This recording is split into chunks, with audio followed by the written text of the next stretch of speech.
વડોદરાની MS university ખાતે પ્રાકૃતિક ખેતીના પ્રચાર અર્થે રિજિયોનલ કોઓર્ડિનેટિંગ ઇન્સ્ટિટ્યૂટ અને રાઇઝ ઇન્ડિયા ઇનિશિયેટિવ પરિસંવાદ યોજવામાં આવ્યો હતો, જેમાં વડોદરાના municipal commissioner Arun Maheshbabu, Gujarat natural farming science યુનિવર્સિટીના વાઇસ ચાન્સલર સહિતના મહાનુભાવો ઉપસ્થિત રહ્યા હતા.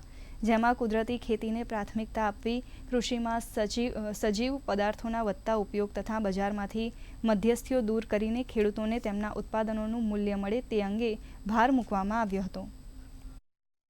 ઘણા બધા મહાનુભાવો ઉપસ્થિત રહ્યા કે જે કાંક તો પ્રાકૃતિક ખેતી કરી રહ્યા છે, કાંક તો પ્રાકૃતિક ખેતીથી જે ઉત્પન્ન થાય છે એના ગુડ્સ, જે સામાન તૈયાર થાય છે એ લઈને પણ આવ્યા છે.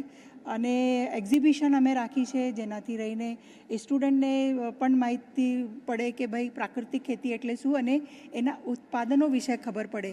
તો એના માટે આ આયોજન કરાયું છે.